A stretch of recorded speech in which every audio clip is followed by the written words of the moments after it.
All right, good morning. Good morning, everyone. Great to see you. My name is Mike Salzman, operating partner with Jacmel Partners. Jacmel is an infrastructure investment platform. We're based in New York, but I live here down in South Florida. And we were founded about 10 years ago, sort of a regular way private equity business, and about 3 years ago, we really saw a great opportunity in infrastructure.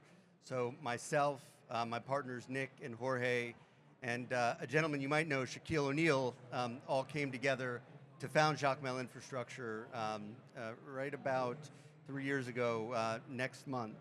And we've had a nice run over the last few years, invested in LaGuardia Airport, Terminal B, a large renewable energy business called Invenergy. But really my background prior to that is development, and I worked in the development of large infrastructure projects at Brightline, in the airports business and in the hospitality business as well. And truly, one of the things that we saw in that business was an opportunity to streamline the process, to streamline permitting, to streamline execution. And it's one of the things that I think we'll talk a little bit about today is where the opportunities are in those realms to really drive projects quicker, more efficiently, at a lower cost, and get things done fundamentally. And so for the private sector, for the public sector, which Quentin will talk about, it's critically important. And we're also going to explore a little bit about how artificial intelligence can be a real leverage point to drive some of those outcomes, right? It is not the objective, but it is the mechanism to drive some of those objectives. So with that, I'm joined by Quentin Palfrey from the Commonwealth of Massachusetts, Patrick Murphy, CIO of Coastal Construction. Quentin, I'll let you introduce yourself briefly before we jump in.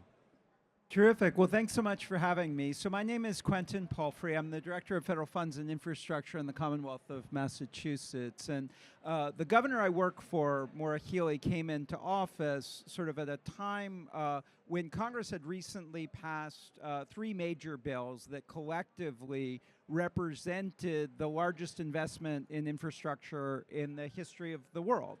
The Inflation Reduction Act is the largest climate bill in the history of the world. And I had just come out of the Biden administration, and she asked us to build a whole of government strategy to leverage those resources and move big infrastructure projects forward, whether that's transportation or clean energy, resiliency, economic development, leveraging chips and the semiconductor technology to build out new industries. For the first couple of years, we had a lot of success with that strategy. We brought in about $9 billion from those programs. But the landscape has now changed really dramatically for infrastructure. And we find ourselves in a time where the federal government has pulled back from those kinds of investments, where a number of challenges have arisen in terms of steel, in terms of energy, in terms of inflation in the construction process, and where we have an exploding set of needs in terms of resiliency. We've got sea level rise, we've got problems with fires. And so we need to do more at a time when we have fewer resources. The One Big Beautiful Bill Act has also starved the state budgets by increasing our healthcare costs really dramatically. And so one thing I'd love to spend a little bit of time here talking about is, under those circumstances, how can we be more innovative in thinking about how to support cities and counties and tribes? How can we use artificial intelligence? How can we use lending? How can we use public-private partnerships to move forward projects that are more important than ever at a time where there are fewer and fewer resources? Patrick? Great, thank you. And Quentin, I think you pointed out correctly a lot of sort of the lemons that are out there. And the question is, how do we turn that into lemonade? And at a very small scale, that's what I've tried to do the last few years, is how do you disrupt a historically very antiquated industry in construction? Right, and if you start at a high level and think about construction, there was a great study that came out that McKinsey did showing that over the last 50 years, there's been a 0% increase in productivity in construction. You compare that to almost every other industry that's up 2x, 3x, 10x. Construction's remained flat. right? And all these things we're talking about in many ways come back to infrastructure and how can we do things more efficiently. There's a chance, hopefully, right, you got to be an optimist, that these forcing mechanisms are going to make us be more efficient and have some real breakthroughs. And I believe AI is here at the right time to help with that. A short background, I was raised in a family construction business called Coastal Construction, worked in all aspects of that business. I'm a CPA, so I worked at Deloitte for a little bit, and then had the honor to serve in Congress representing this area here for a couple terms. At the time, I was the youngest member, so I spent a lot of time thinking about the future of work, AI, crypto, the sharing economy, and this is back in 2012, 13, 14 or so, and had that sort of awakening that we are living in the middle of a technological revolution, but our federal and state and local governments, by and large, are not adapting and preparing for this wave of innovation that's coming. So anyway, I spent a lot of time thinking about that at the federal level, and then I rejoined our family construction business and saw that we'd grown, but basically nothing had changed.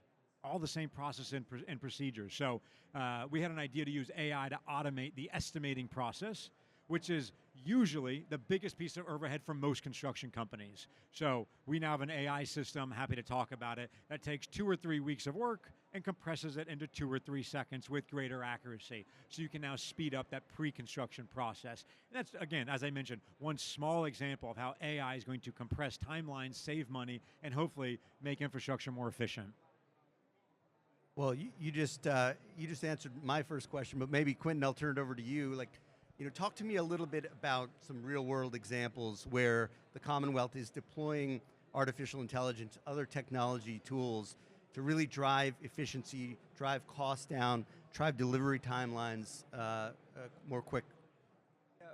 As Patrick said, I think it's really important for states to be innovative in deploying technologies to solve these problems. And I was in the White House under Obama in the Office of Science and Technology Policy, and one of the things that we were really trying to do was leveraging data and technology to make government work better. And so when we sort of took on this challenge of sort of thinking about how do you leverage new resources to help communities build projects that matter in their communities, the first thing that we did was go out to those communities with a listening tour to try and figure out what challenges they faced. And one of the things that we saw was that the communities, the rural communities, the underserved communities, were the folks who had the most difficulty navigating the processes, the jargon, the silos of the federal government, figuring out if you're trying to build a transportation or a housing or an economic development project, how can you get the tools to get there? And that was even in a time when the federal government was desperately trying to throw money into these projects, but it was really hard for folks without those kinds of planning departments, without big consultants, without a long track record of getting money for these projects to solve that problem. So we launched something that we called the Massachusetts Federal Funds Partnership, which was a way for our state government to try to make both our state programs and the federal resources that were coming out of these big bills more accessible for communities. And so we would ask folks, what do you need? And one of the things that we learned was that technology could solve some of those challenges. So we did a partnership with the Burns Center at Northeastern to develop a new AI tool, which we've recently launched. It's called GrantWell, and essentially it solves the problem in this way. If you are in a rural community, or maybe you're a nonprofit, or you're a community leader, you're trying to build something, and you don't know what are the federal government resources, what are the grant programs, how do you navigate that soup of jargon, you can search within it to try and figure out what are the programs that are available, and then you can ask it, what are the program requirements? What do I need to submit? What matches do I need? How do I structure this application?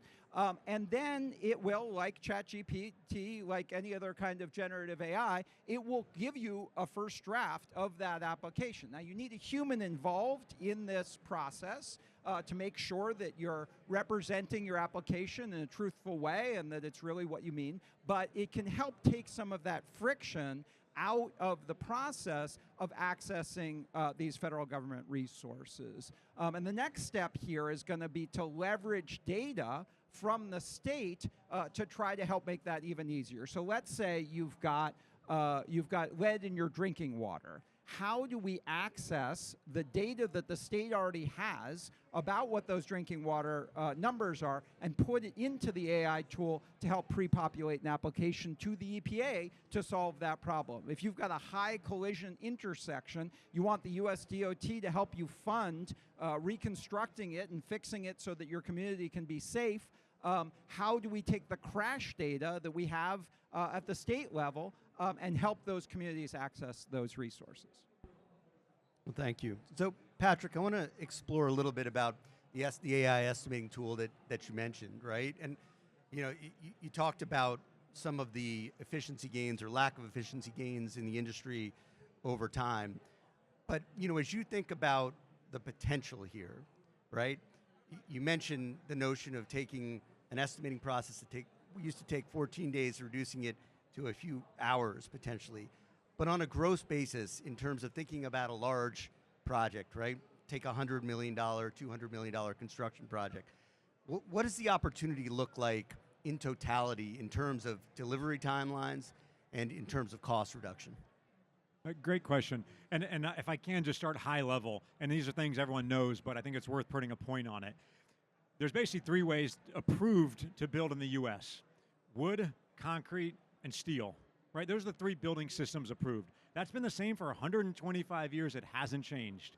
All of a sudden, we're now starting to see some breakthroughs in 3D printing and composites and other materials and ways to assemble prefab, manufactured housing, those kind of things. It's been a dream for many years, hasn't really come to fruition. I think some of these forcing functions, price and interest rates, those kind of things are going to force some of that. So I think start off with that. Second, the planning process has gotten very little attention, I believe, and most people often jumped with technology to thinking about robots on the job site, or how do you assemble things faster, hanging the drywall, painting, like the sort of tangible things of construction. But so much of that is dependent on the pre-construction, which comes back to humans, because architects, at the end of the day, are artists. And there is no necessarily standardization of how they draw things. They can draw a toilet how they want, or a wall how they want, or a roof how they want. And that's beautiful. That gives us these great cities with all this design, right? So we don't want to change that. But I believe we're heading very quickly to a world where the AI is starting to automate some of the mundane processes that go into it. So, the length of this steel beam above us, there is a certain, a calculation that goes into that, the size of that beam. A computer can do that really well. How much rebar is needed in a column, the size of a pipe, the run of an electrical, line to a breaker, right? All these things have really been solved at this point. But on every single job, you start off with a new set of plans because it's a new piece of dirt with a new architect, a new contractor, new subs, new, materials, and probably a new code. And you start from scratch every time. AI is really, really good at taking all of that disparate information and millions of data points and making sense of it on the next one. And I believe that AI will really help compress the time in pre-construction that it takes to get a job to the point of financing or breaking ground. And so, again, what we're going after is that pre-construction piece, because I think that's where a lot of the issues arise. And then if you look at the government side real quick, so much of what's being permitted are things that are by and large standardized. There has to be a certain amount of exit signs and egress, and it can't be more than 300 feet, right, based on the criteria of this building. And there has to be a certain amount of fire sprinklers, right? And there's 300 or so codes for fire, life safety, ADA, wheelchair accessibility, things like that humans are doing with a ruler or a mouse today, right? Weeks and weeks of work. AI can do that. Right, let the humans focus on the more valuable tasks, the gray area of a new building, a new concept, and let's reduce, on average, 9 months of approvals that it takes today down to 9 days, right? That dramatically changes pro formas, that dramatically changes budgets. AI is going to help lead to breakthroughs in those areas. Thank you. So, Quentin, it's a unique time that we're living in the infrastructure world. Obviously, a huge need for investment in critical infrastructure in this country, right? We see it every day. And you've got a rising cost environment, right? And then, over the last year or so, right, a bit of a pullback in federal funding for infrastructure projects. So at the state level, how are you wrestling with these challenges, and how are you continuing to push through, right, and deliver some of these projects that are obviously, desperately needed for your state and for others? Yeah, thanks so much for that question. So when we were really trying to leverage the BIL, IRA, and CHIPS, we went to the legislature and we said, we've got this rainy day fund. It's about $9 billion. We don't want to tap into it because sometimes it rains. But what if you let us take the interest on the rainy day fund and put it into a separate pool and use that to leverage federal resources, but also to move key infrastructure projects forward? And I've been involved in politics a long time. I've rarely seen a bill that's unanimous in both houses of the legislature that Republicans, Democrats, businesses, labor, environmental groups, and local communities all support. They let us have access to about $750 million of resources, and we took it to do three things. One was to support some of these infrastructure projects as match for the federal government, but really that turns into state funding for important projects. Second thing that we're about to deploy is more lending. And I think lending is going to be increasingly important in a world where the federal government is giving less grant funding and less formulaic money, in a world where state budgets are crowded out by some of these healthcare costs. We're going to have to be a lot more thoughtful about lending in nimble and really flexible ways. So we're going to build a new tool within our development authority to put microloans out there and also to bridge lending to the next, for some of these Inflation Reduction Act clean energy projects. And then there's really getting your hands dirty and helping communities with some of the really difficult implementation tasks. We've built out technical assistance supports, grant programs, and new tools to be able to help communities do design and engineering, grant writing, implementation, so that they can get these important projects off the ground. And then, as I mentioned, we're trying to use AI as a tool for some of that as well.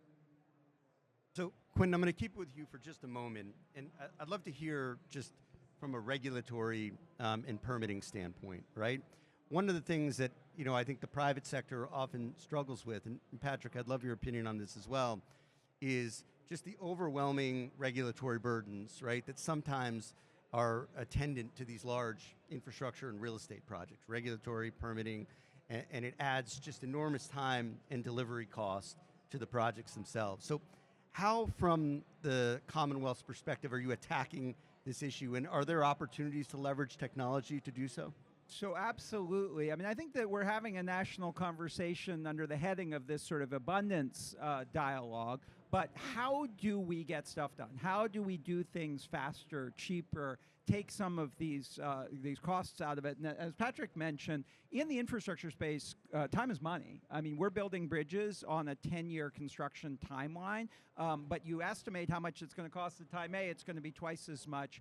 And every incremental thing, every time a permit takes you a year, that's going to add 10%, 15% to the overall cost of the project. That may be the difference between it happening and not happening. And so we've been really aggressive in trying to look sector by sector, whether that's clean energy, whether that's in the housing space, starting to think about this in the transportation space, about how do you streamline some of those permits, how do you insist that they happen much faster. There's some really innovative models. I know in Pennsylvania, for example, they've done some, Governor Shapiro has done some really interesting things streamlining permitting. But we really do need to bring the cost of compliance down and move the speed forward, because in many cases that's the difference between these projects getting done and not getting done. That doesn't mean that you skip a step. We want the bridges to be engineered in a sound way. We do care about the tribal engagements. We do care about the ways in which this affects historical validity of it. You just have to do it better and faster and in a more coordinated way. So Patrick, I'd love your perspective. I mean, do you see progress, number one? And number two, I mean, how do we kind of continue to solve this misalignment problem and drive projects faster? Great question. At a national level, our infrastructure is rated, a C or a D, right? On top of that, we have a housing crisis in our country. We are short 4 to 5 million housing units today. We have an affordability crisis that is getting worse by the minute right now for all the factors and macro factors that we know about or don't even know about yet that's about to happen. So we have to, I think, focus on smarter regulations, right? And it's not more or less. And I think and I hope we're at an inflection point for how AI and technology at large is going to change that. Studies have shown that regulations as a whole cost our economy $2.5 trillion a year. That's 7 to 10% of GDP. Right? That's a big number. The White House put out a study in 2021 showing that for every single family home, there's about $90,000 of cost built into that home for the local permitting and compliance and approvals. $90,000 on every single home. That's a big number, right? Now, look at the National Environmental Protection Agency and some of the regulations. I think you were touching on this. Historically, that's been 600 or so pages, 7.5 years on average to get a infrastructure project approved. Sometimes it's 10 or 15 years, right? So now they're pushing to make sure this is 1 or 2 years. But with the technology today that's out there, a lot of this can be streamlined and has to be streamlined, right? We can't just keep adding regulations. And so I do think there's a push and pull that's happening. And I think it's going to start off with the local and state governments, quite frankly, that are going to prove that you can use technology to put forward a better product that's safer for the community, more equitable for all, and is efficient, right? I don't think it's going to be top down from the federal government. That rarely works. So I think historically our country has done well by letting states and counties and municipal governments experiment, try things, and then hopefully that trickles up to the federal government. So maybe just taking that a step further, Quentin, thinking about the regulation of artificial intelligence itself, I mean, do you view the state having a meaningful role in that regulation? Is it a national, federal conversation, arguably even an international conversation? Like, what are you doing at the state level to address AI and some of the risks attendant to it? Yeah, I'm sure that that's a really it's an important conversation for us to have at a federal and a state and a societal level. Anytime you have new technologies that have transformative potential, but also have challenges and risks, you've got to grapple with that. And certainly our state legislature and I know the federal government are thinking about some of that. But I think that we are a very technology-friendly state. The governor recently launched a tool for our state government to be early adopters of some of this, and I think that we cannot be afraid of technology, as we've been talking about here so many times. This is really going to enable a ton of innovation.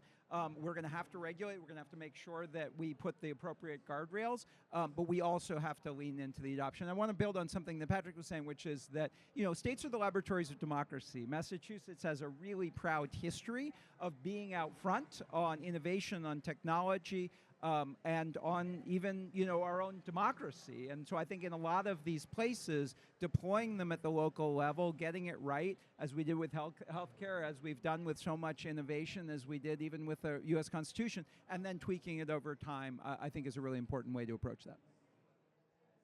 All right, no, thank you. So maybe switching gears a little bit to community engagement. Certainly from a Jacmel perspective, one of our core tenets is really focusing on how engaging with the community and bringing the community into projects, right, can help effectuate those projects over the long term. But Patrick, from your perspective, I mean, how important is community engagement to what you all do in the construction business? How do you really operationalize that? And is technology playing a role yet today and will it in the future? So I think in many cases, construction and real estate, especially in the vertical sense, has been focused on optimizing toward a pro forma. And over the last however many decades, that's been the focus.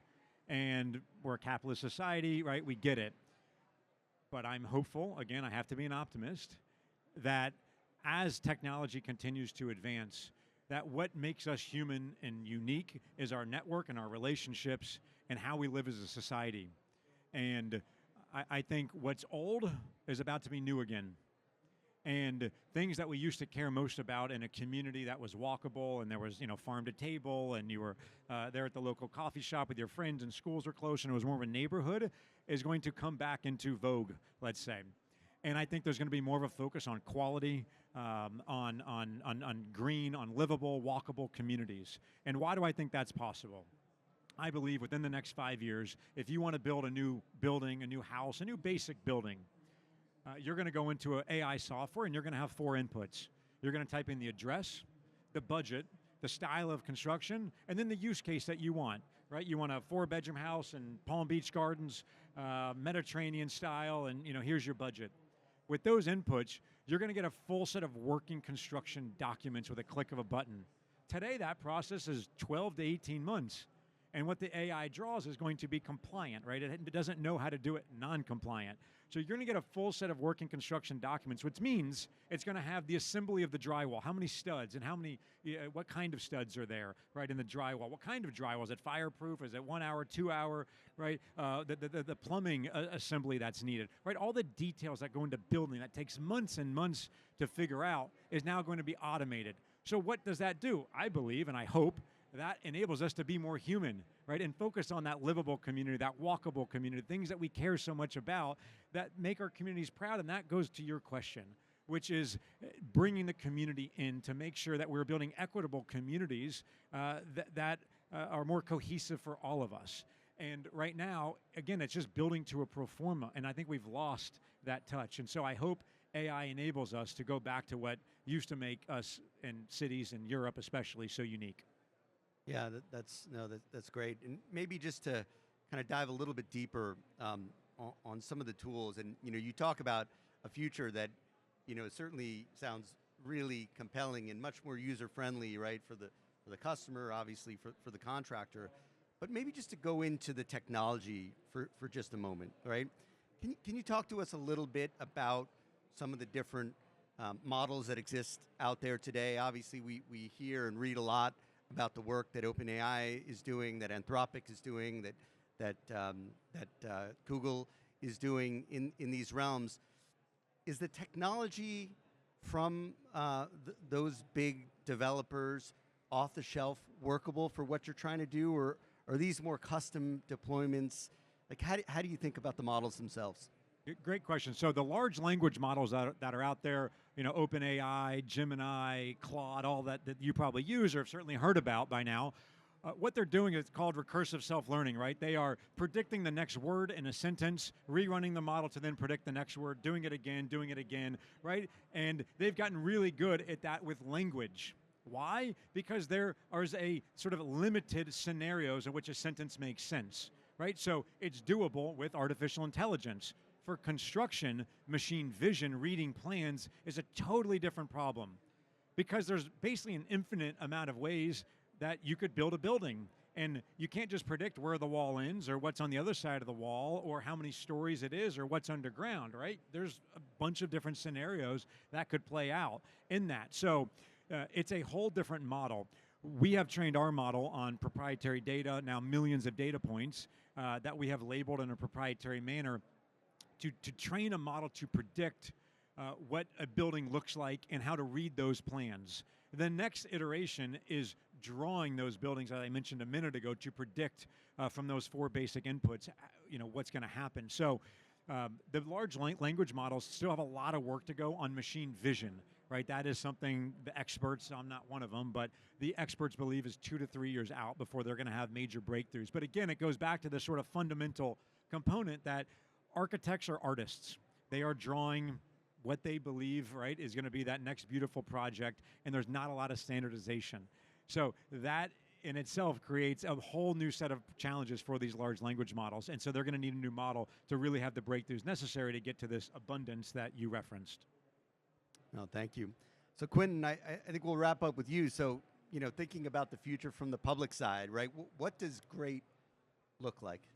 Yeah, so I'd like to make a pitch for more investment in research-based innovation. So we're now in a time when the federal government has pulled back on investing in NIH and NSF and NOAA and NASA, And I come from a state that has built a lot of its economy on medical innovation, on technological innovation, on ocean science, on sort of imagining the future and then building it and building jobs around it. And so Governor Healy recently launched something called the DRIVE Initiative to really invest in the future of research-based innovation so that we are thinking about building the jobs of the future, the science and the technology of the future, and not stepping back from that in a time when we have increasing challenges. So I think we need both to deploy the innovation that we have, but invest in the innovation that's going to unlock that future growth. Well, thank you both. And RT, thank you for hosting us. Really appreciate the opportunity. Hope everybody enjoyed the panel. Thank you. Thank Thanks you. a lot.